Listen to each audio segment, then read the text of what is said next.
Então, o que nós faremos agora é a adimensionalização das equações governantes, tá?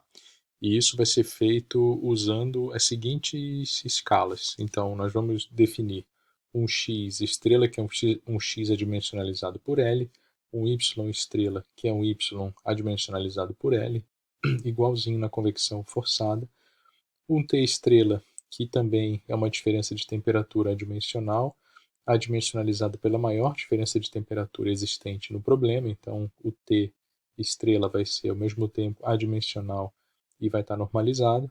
E a grande diferença, isso também foi feito em convecção forçada, e a grande diferença vai ser com relação às velocidades, uma vez que nós vamos usar a velocidade de referência como ah, o termo para dimensionalizar, né?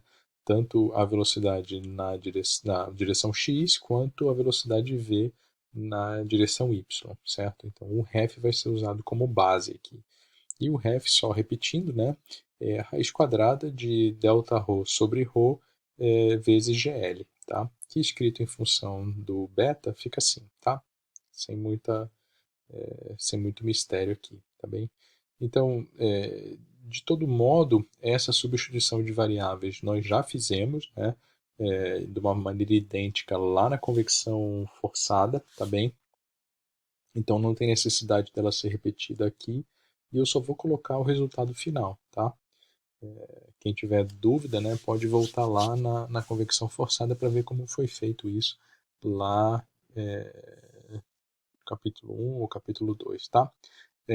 Então, substituindo o ref na equação do movimento, nós chegamos nesse resultado aqui, ó, que o lado esquerdo é igualzinho que foi feito para a convecção forçada.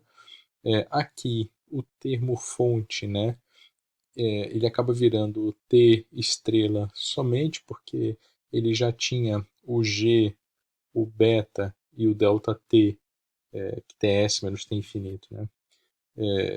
Perdão, e o delta T, T menos T infinito, multiplicando ali, né? Então ele vai ficar só o T estrela, e uma substituição dessas variáveis demonstra isso, mas a grande diferença, né, diz respeito aqui a esse termo, porque aqui aparece, né, o raiz de Grashof aqui embaixo, né?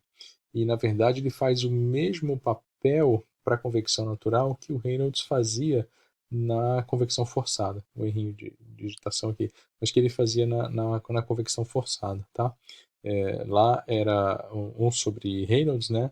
Aqui é 1 sobre raiz de Grashof, ou seja, força de empuxo, né, sobre força viscosa, tá?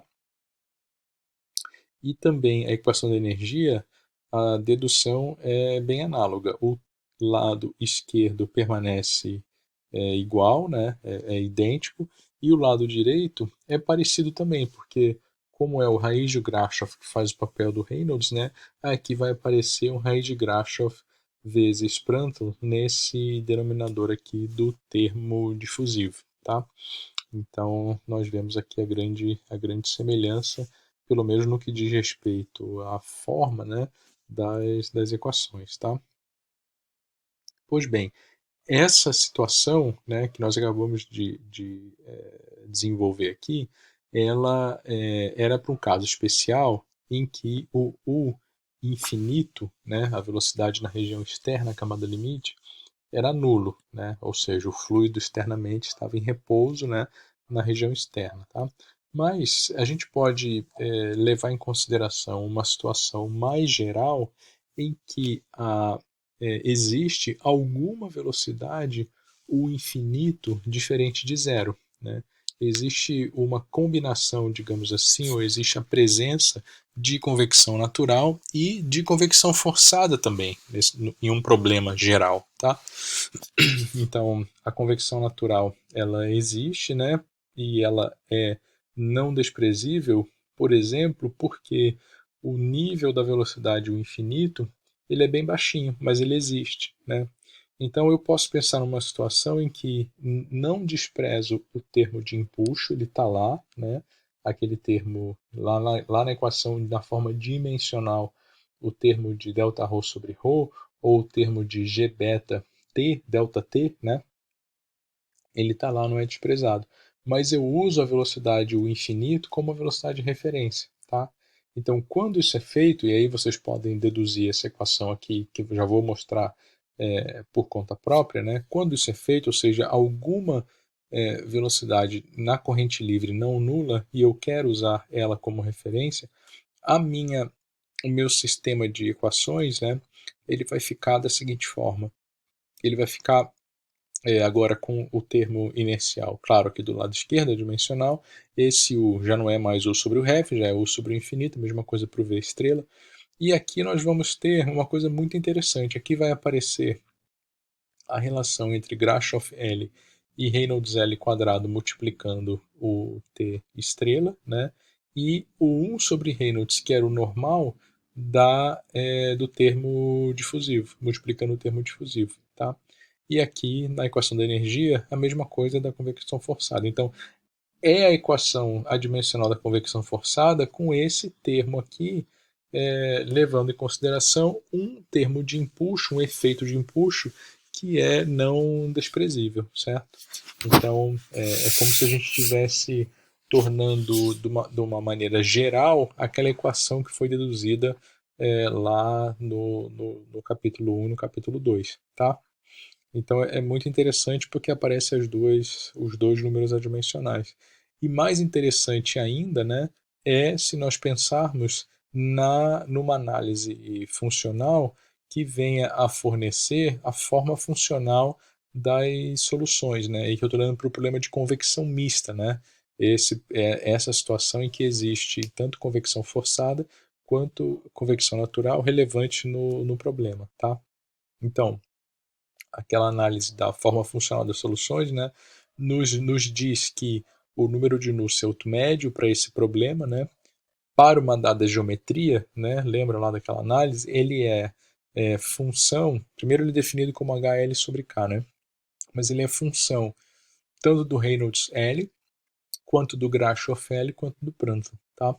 E aí nós temos uma divisão entre regimes, né, ou padrões de convecção forçada, ou seja, se, né, a relação Grashof sobre Reynolds ao quadrado for muito menor que 1, os efeitos de inércia prevalecem e a convecção natural pode ser desprezada, que é a convecção forçada como nós vimos anteriormente lá. Então, o número de Nusselt médio ele vai depender de Reynolds e de Prandtl, tá? Agora, se o Grashof sobre Reynolds quadrado for muito maior que 1, significando que os efeitos de empuxo são mais importantes do que os efeitos de convecção forçada, que podem ser até nulos, né? Aí nós temos o Nusselt dependendo do número de Grashof e do número de Prandtl. Porém, no caso da convecção mista, onde os dois termos têm a mesma ordem de grandeza, então nós temos uma dependência mais geral, ou seja, que o Nusselt L é função de Reynolds, Grashof e também do número de Prandtl, tá? Então a convecção mista é um problema, não é incomum, né? Ela pode ocorrer e ela é bem complexa, né? Tão complexa que os métodos para se prever, claro, tirando simulações numéricas, simulações de alta fidelidade, alto custo computacional, isso aí vai resolver. Mas correlações para resolver problemas térmicos, né, de projeto térmico, elas são para convecção mista bastante empíricas, né? Então o que nós vamos ver aqui nesse capítulo são expressões para calcular o coeficiente de convecção, principalmente nesse regime aqui, né, de convecção natural pura, tá? Onde vai haver a dependência do número de Grashof e do número de Prandtl, tá bom? E com isso, a gente pode passar para a, a próxima parte, que seria já a apresentação das soluções, né, para os diversos tipos de problemas, né? Então, eu já vou terminar aqui esse clipe, né, mas só dando uma prévia do que vai vir pela frente. O que nós vamos ver, por exemplo, vai ser uma solução do problema de camada limite, né, laminar, que corresponderia à solução de Blasius, né. Obviamente nós não vamos resolver, eu só vou comentar e apresentar os resultados, e depois correlações, por exemplo, para camada limites, né, em placas, e aí placas considerando efeitos de inclinação, né, efeitos de posicionamento, e também efeitos de presença de turbulência, né, para depois poder passar para as outras geometrias, né, cilindros, esfera e depois os canais entre placas e as cavidades, tá? Então, falando uma coisa que, né, eu falo sempre, nós estamos construindo a nossa caixa de ferramentas. Então, nós temos agora um compartimento de convecção natural, onde os pilares foram apresentados nesses clipes, nessas aulas iniciais, e a partir de agora a gente vai colocar a ferramenta nesse compartimento de convecção natural, tá? Então eu vou parar o clipe por aqui e depois nós continuamos com a parte mais prática, tá bom, pessoal?